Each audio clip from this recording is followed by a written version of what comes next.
Al Jazeera Podcasts. I'm David Enders, and this is The Take. As Israel's war on Gaza continues, we're coming to you on Sundays with a weekly roundup. This week, 60 days into a ceasefire, Israel has killed at least 367 Palestinians in Gaza. Israel said it would reopen Gaza's border with Egypt. Despite ongoing violence, Palestinians in Gaza and the occupied West Bank sought to find some normalcy. Today is Sunday, December 7. Israel has killed more than 70,354 Palestinians in Gaza since October 7, 2023. On Wednesday, Israel announced it would allow the reopening of the Rafah crossing, which connects Gaza to Egypt, but only to allow Palestinians to leave. Here's Al Jazeera's Hind Khoudary.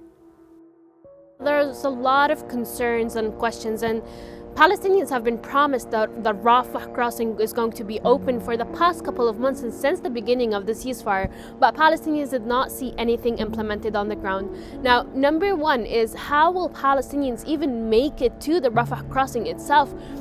The Rafah is under control of the Israeli forces and also under the yellow line where no one is able to reach the area. The process itself, who's supposed to leave, who is going to get the permission to leave, is also another question. And a lot of Palestinians have a lot of concerns. So we're only allowed to get out and empty the Gaza Strip, and no one is supposed to go back, where there are thousands of Palestinians also in Egypt stuck and waiting for the Rafah crossing to open, where they want to reunite with their families. The ceasefire in Gaza continues to largely hold, despite regular Israeli violations that killed at least 20 Palestinians this week.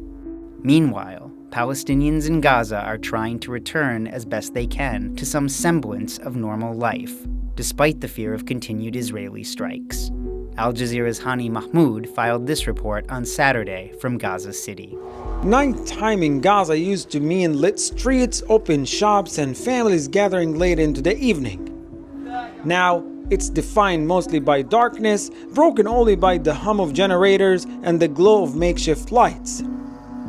With the power grid in ruins, electricity depends on whatever residents can improvise. Still, as people return to Gaza City and the north, signs of nightlife, fragile as they are, have begun to reappear. A handful of cafes reopen for a few hours. Small groceries and kiosks rely on solar panels and car batteries to keep their lights running.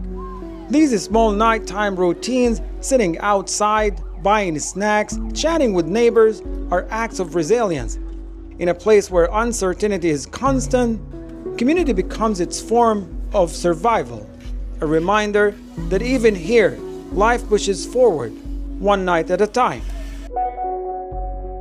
At the Doha Forum on Saturday, an annual meeting in Qatar that brings together politicians and policymakers from across the world, Qatari Prime Minister Sheikh Mohammed bin Abdulrahman bin Jassim Al Thani raised concerns about the ceasefire in Gaza. Qatar has been at the forefront of mediation efforts between Hamas and Israel and is helping implement the plan that was brokered and is backed by the United States. U.S. officials suggested this week that the plan could enter its second of 3 stages by the end of December. This next phase is just also temporary from our perspective, because at the end of the day, if we are just resolving what happened in Gaza, the catastrophe that happened in the last 2 years, it's not enough, because there is a root for this conflict, and this conflict is not only about Gaza, it's about the West Bank, it's about the rights of the Palestinians for their state. On Saturday, in the town of Bethlehem in the occupied West Bank, residents prepared to hold Christmas celebrations for the first time since the war in Gaza began. Al Jazeera's Nour Odeh reported from the town, which Christians regard as the birthplace of Jesus Christ. It's been 2 years since Bethlehem was able to enjoy some Christmas cheer. The holidays was a very special season before the war, but in the past 2 years, Bethlehem has suffered tremendously. Palestinians in Bethlehem have had loved ones killed in the genocide. In Gaza, they're still reeling from that trauma. The economy has been strangled. Bethlehem has lost $1.5 million every day in the past 2 years because of Israel's restrictions of movements and settlements and the wall. So for many here, the celebrations, the lighting of the tree after making a prayer for peace was more of an SOS, telling the world that Bethlehem is open for business, that they need people to come and visit again despite Israeli restrictions and despite the shadow of war that still looms large. And that's The Take for Sunday, December 7. Please join us again tomorrow. This episode was produced by me, David Enders.